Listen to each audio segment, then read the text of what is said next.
काशीदीप prime news में आपका स्वागत है। ताज़ा खबरों को देखने के लिए काशीदीप प्राइम न्यूज के साथ बने रहे। वाराणसी मरनी महाशीपुर में Narayan family restaurant and dhaba Veer Bahadur Yadav वीर अध्यापक एवं लोक गायक व जिला उपाध्यक्ष उत्तर प्रदेश सीनियर बेसिक शिक्षक संघ मिशन समाज सेवा के राष्ट्रीय अध्यक्ष डंपी तिवारी बाबा द्वारा फीता काटकर किया उद्घाटन। श्री नारायण चौहान का कहना है कि गाँव के आसपास कोई ऐसा ढाबा नहीं था। इस रास्ते से गुजरने वाले हर व्यक्ति का कहना था कि इस रास्ते पर एक ढाबा होना चाहिए, इसीलिए मेरे मन में आया एक ढाबा खोला जाए, जो कि आज उद्घाटन हुआ। उन छोटे से लेकर बड़े परिवार के लोग अपने परिवार के साथ भोजन खा सकते हैं उनकी इच्छा अनुसार, चाहे वह शाकाहारी या फिर मांसाहारी। उन्हें कम रेट में स्वादिष्ट भोजन हमारे फैमिली रेस्टोरेंट एंड ढाबा में मिलेगा। नवनीत श्रीवास्तव की रिपोर्ट, वाराणसी।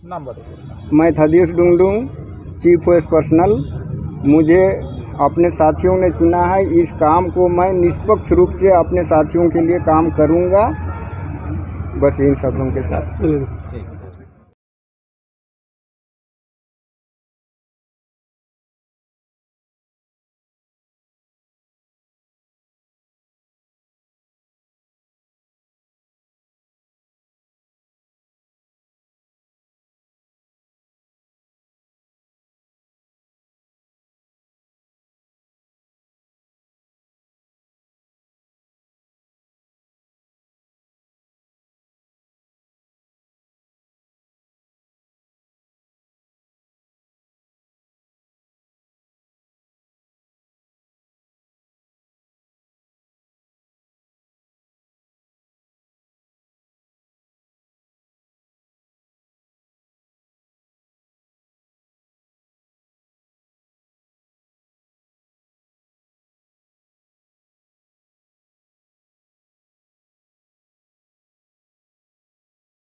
भैया आपका परिचय जानना चाहेंगे। मैं वीर बहादुर यादव वीर जी, अध्यापक लोक गायक। आज यहाँ पे किस तरह का उद्घाटन हुआ है, क्या कहना चाहेंगे इस मौके पे?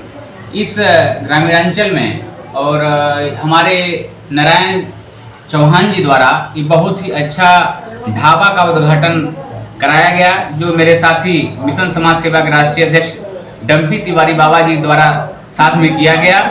और हम ये चाहेंगे कि ये नारायण चौहान जी निरंतर ऐसे ही अग्रसर रहें और समाज में एक अपने को स्थापित करें। और इसमें कई चीज़ें हैं, ये अपने व्यवसाय के साथ साथ समाज में लोगों को व्यवसाय देने का काम कर रहे हैं, इसलिए उनको तहे दिल से बधाई और धन्यवाद। भैया इस शुभ मौके पे क्या कहना चाहेंगे? इस ढाबा खुलने से कितने लोगों को प्रभावित होगा, क्या लग रहा है? सबसे पहले आप दोनों बहनों को मेरा प्रणाम और आप सभी का बेटा, आप सभी का सेवक डंपी तिवारी बाबा। जैसा कि अभी आपसे बताए हैं हमारे प्रिय मित्र, जिनके बारे में सिर्फ इतना से कहना चाहता हूँ कि अगर ऐसा मित्र कृष्ण की तरह हो तो मैं सुदामा की तरह आजीवन इनके साथ कंधे से कंधा मिला करके चलूँगा। बहुत ही हर्ष और बड़ी खुशी की बात है कि नारायण जी के द्वारा ढाबा प्लस फैमिली रेस्टोरेंट का यहाँ पर प्रतिष्ठान डाला गया है।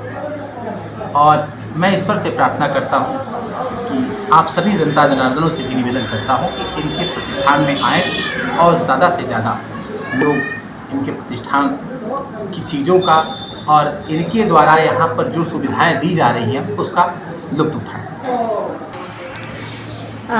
भैया कह रहे हैं कि ढाबा तो बहुत है, लेकिन इस ढाबे में क्या अंतर होगा, क्या चीज़ें खाने को मिलेगी, क्या सारी व्यवस्थाएं हैं और कितने प्राइस में है?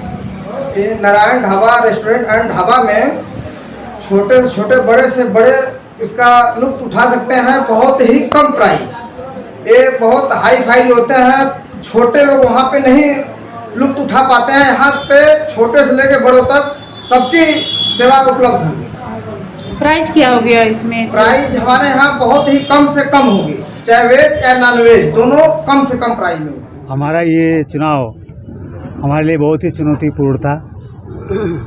नामांकन के दिन से ही लोग प्रयास कर रहे थे कि कुछ बवाल हो, लेकिन रेलवे प्रशासन और उत्तर प्रदेश पुलिस और हमारी रेलवे प्रोटेक्शन फोर्स, इन लोगों ने काफ़ी प्रयास किया सुबह से ही कि कोई उद्दंडता ना होने पाए, और नहीं हुआ। बहुत ही मतलब शांतिपूर्वक ये चुनाव हुआ।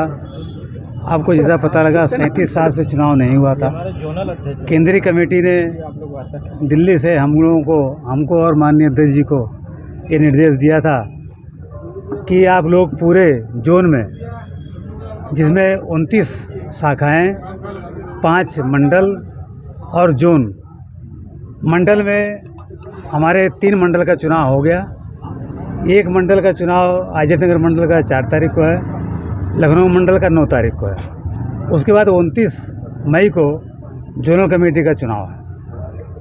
29 तारीख को हमारा ये चुनाव जो था, जो हमारे केंद्रीय कमेटी ने लक्ष्य दिया था, 29 तारीख को पूरा हो जाएगा और हमारा पूरा जोन गठित हो जाएगा। हम लोग इसी प्रयास में लगे रहे, लगातार चलते रहे, हमारे साथी भी चलते रहे और इसी कड़ी में ये आज एक बहुत ही महत्वपूर्ण चुनाव था। 27 जो हमारे ब्रांच 9 ब्रांचें थी, 9 ब्रांच में 3 लोगों को, अध्यक्ष, मंत्री, कोषाध्यक्ष को वोट देने का अधिकार था।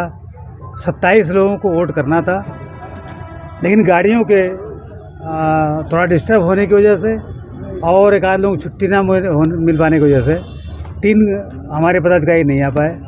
24 लोगों ने वोट किया और बड़े ही सोच समझ के, और हमारे साथियों ने जितना मेहनत किया, उन सबको जिन्होंने चुना, जो चुनाव जीते, सबको बधाई देता हूं। और ख़ासकर मीडिया के लोगों को बधाई देता हूं कि आपने इतना प्रयास किया, हमारे लोगों का, हमारे पदाधिकारियों का उत्साहवर्धन किया। नमस्कार, जय हिंद, जय भारत।